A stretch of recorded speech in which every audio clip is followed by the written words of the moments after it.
Hello, everybody, and welcome to OpenExO Live. It is really great to be with you today.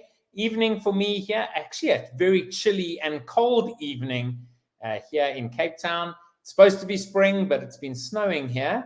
And this evening for me and this afternoon for Ana in Venezuela is our guest. And before we have Ana up on stage, I do have a few words from the community. And the first one comes from Nikki. And she just said, Ana was on the team in our certification training. For starters, she made us all look great in the presentations. She is intelligent, thoughtful, and adds depth with her seasoned experience and resources. I have reached out to her since, and she is always available with a smile on her face. Ana is a force that anyone would be lucky to work with. We then have from Mac, and he said, imagine someone that can go from being sensible to pragmatic, no matter which subject you're dealing with, capable of adapting and bringing back a clear vision, even in a very diverse group. That's just a little bit of what I had the pleasure to experiment with working with Ana in the EXO coach certification.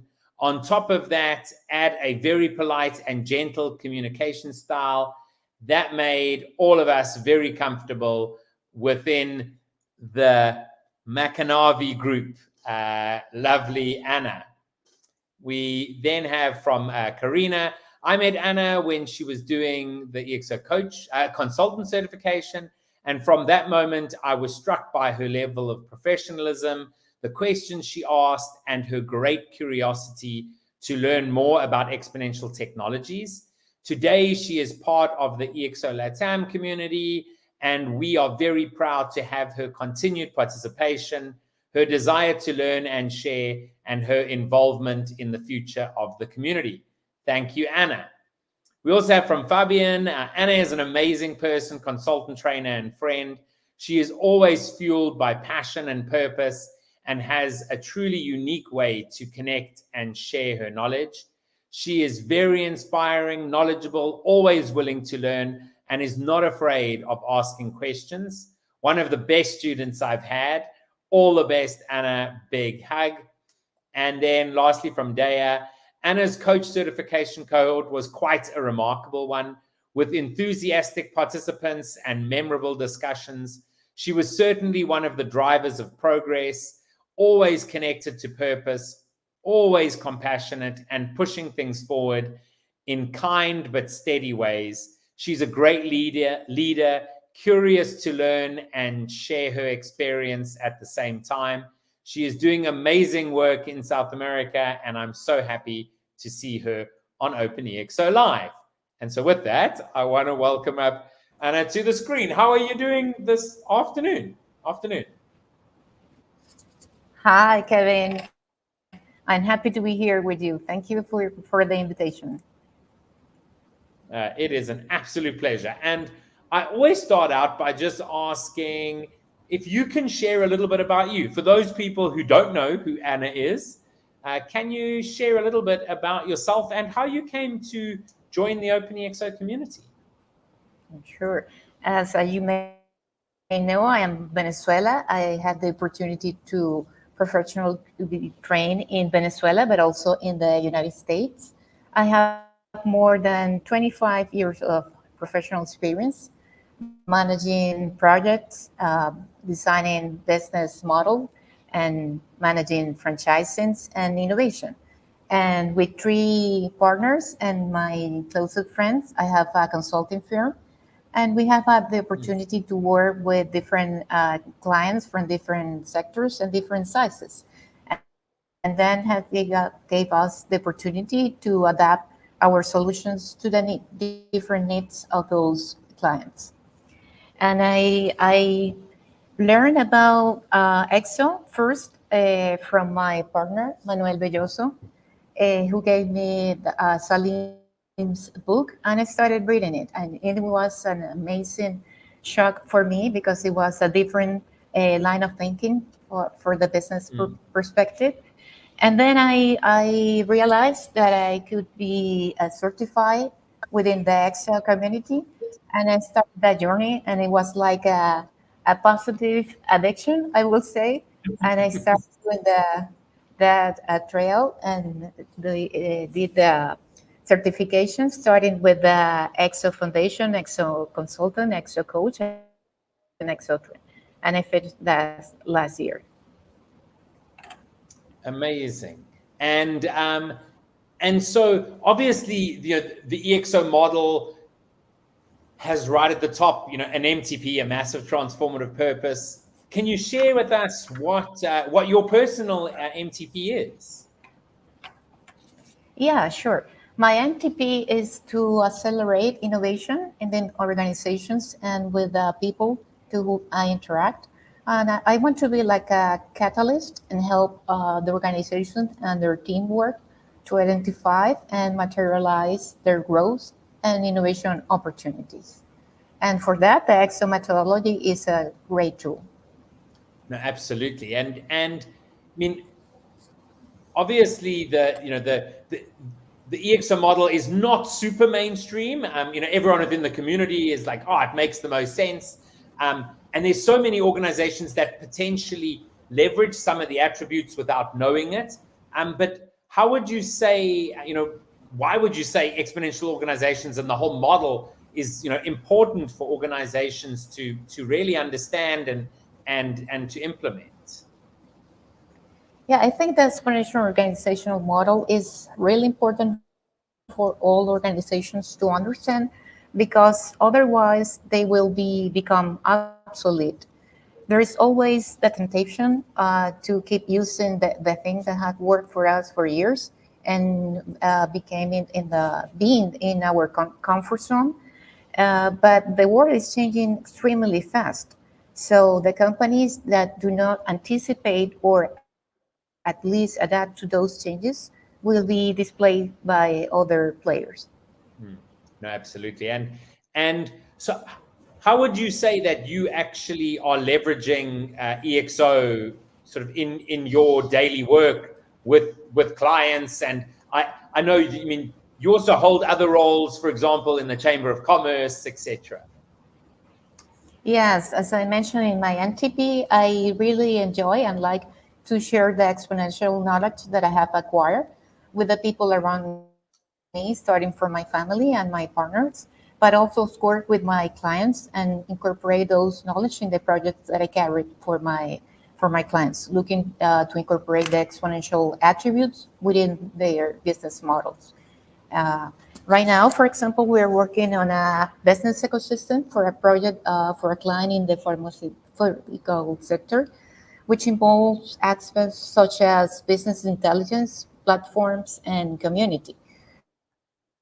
And we are about to start the pilot next month, and then work on the massification of the project, and later to incorporate other business sector within the project besides the pharmaceutical one. In Okay. addition, from my activity in the Maracaibo Chamber of Commerce, I have given EXO Awake talks at the chamber events. And we have also organized conversations with Venezuelan success story cases that are examples of exponential business, such as Jami and La Wawa, which I was talking to you behind the scene. Jami is a company that started after the pandemic in 2020, and they saw the opportunity to do delivery because we didn't have a service like that in Venezuela. And they started doing delivery of food and pharmacies, and then started doing rides like Uber. And also they then create like dark stores and handle like 2,000 SKU, the most sold SKU, and deliver them in 15-minute time frame. That was the problems of the company. In Venezuela, we don't have many options for traditional financial aids. So So they started to operate by their own, and then they started growing and asked for investors, international investors, to join the project. So they have started to grow outside Venezuela, and they are now in Ecuador, Panama, and Bolivia as well. And the other case I was mentioning, La Guagua, is a transportation company, and based on the needs in the Venezuela population for public transportation, they started that company with really nice units with air conditioning, Wi-Fi, security, and electronic payments. So you can download an app and pay the service through the app, and also gradually move the routes of the transportation system based on the requirements of the people. And they have started to grow in Venezuela, and also starting to grow in Colombia and other countries. Those are interesting cases, and we have the opportunity to invite them to the Maracaibo Chamber of Commerce in order to inspire other people and to promote the competition within the city. No, absolutely. And I mean, the really where the EXO like practices and model can really come alive is in, you know, those areas where there are big problems, right? And so those big problems become opportunities to, you know, to leverage new technologies and exponential thinking, and actually to then solve those issues for people, which is quite awesome. And then potentially, as you've shared with those organizations, then do that in other countries as well, right? Yes. And I mean, you spoke about speaking at a chamber of commerce. I've done something similar. How was the response? You know, on my side, it was generally been the normal sort of shock and awe. People saying, "Is this really what's happening?" And you know, there's always the naysayers, the people who say, no, this is never going to happen. In my case, it was in South Africa. They're like, oh, this is all American stuff. Do you get a similar response, or are people, you know, keen to actually, you know, delve in? I think that the timing was good because, for example, of the artificial intelligence exposure that all of us have in the day life, and that helped me to explain how quickly the technologies are changing and how they are impacting all that we do. So the message go through, and people was surprised by the information. And many people are exposed to that information here in the country. But I made an effort to present local examples, as the one I mentioned before, Johnny and La Guagua, and also from Latin America, so that people feel related to that situation, and not only think that is possible in Europe or the US. I think it was a good start for, to start talking about it and making people feel conscious about the importance of incorporating those changes within the business. Yeah, no, absolutely. Being able to share much more local examples, or examples that are from similar, countries and sort of socioeconomic levels, etc. I think is so important, because what's really amazing is that, perhaps in the early 2000s, the majority of innovations perhaps were coming out of Silicon Valley, but that's not really the case any longer, right? Where you've got amazing innovations coming, and services and whatnot coming out of all parts of the world, which is really fantastic. You don't have to go to Silicon Valley to actually to do something super innovative. Which Right. is And not only technological companies are the one that can grow, have an exponential growth. So there are many examples from other industries, and that's really interesting. no, absolutely. And you were speaking about the pharmaceutical industry, and as I said beforehand, I mean that was my background in my previous life. But it's a very heavy regulated industry, and often there's a struggle to innovate there. It's interesting because there's obviously innovation within R&D for new drugs, etc. But generally in the manufacturing process, the distribution, the sale, it's quite linear and rigid. So how are you making sure that people are thinking exponentially in that project? Looking for different ways to solve the problems. We have, like diminution in the capacity of people to buy medicines and drugs. So it is important to be efficient in the production, but also in the distribution. And we are working for a client to build an ecosystem to satisfy those needs from the community, the people in the different pharmacies nationwide, and be more efficient with the other partners like laboratories and distributors, using Okay, a yeah, no, platform and also studying the trends and demands of the clients, the people, and fulfilling those needs in a more yeah, proactive way.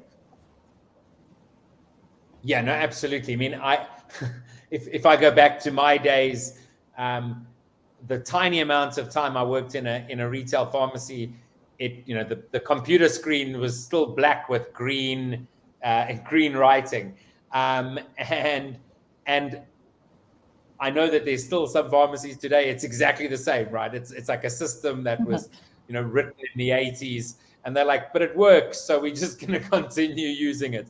And you say, yeah, but like there's so many more ways you could be a lot more efficient, and but some people are stuck in their ways. But so I always like to ask people, obviously within our community, we're always fairly optimistic, but would you say you're optimistic about the future? Obviously, from an outside perspective, we see, life in Venezuela is potentially very tough. And so, are you optimistic about the future? And I guess why? I am, because I think communication is more global today than ever, and technologies are becoming more democratized.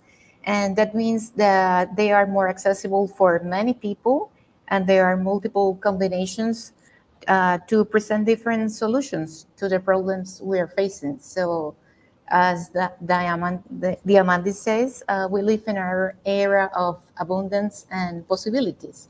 So yeah, I am optimistic. That's really awesome. And I always like to end off by asking the question, if there's just one thing that you could share with people as we end the show today, what would that one thing be? Yeah, I would like to take the opportunity to encourage everyone who is watching us to innovate and to look for non traditional solutions to the problems they are facing within their business or environment. In Venezuela, for instance, there are many shortage and unmet needs that can be transformed into opportunities, like the cases I mentioned before, like La Guagua and Yomi. And they managed to be successful and to expand within and outside of Venezuela in a difficult context. So that's my invitation. And also for those who are new in these topics, If you haven't done so yet, I would like you to invite to read the Exponential Organization book and also sign up for the EXO Foundation certification. I'm sure it will be open your mind for new possibilities. Awesome. Anna, it's been wonderful chatting with you. I hope you have a fantastic afternoon, and really all the best with the project. It'll be great to hear some of the outcomes, and I'm sure you're going to share that within the LATAM community, and maybe we'll hopefully try and get that translated over so that the two communities can interact nicely. But it's been wonderful chatting to you, and yeah, have a fantastic afternoon. Thank you, Kevin. My pleasure. Bye-bye. So great chatting to Anna there.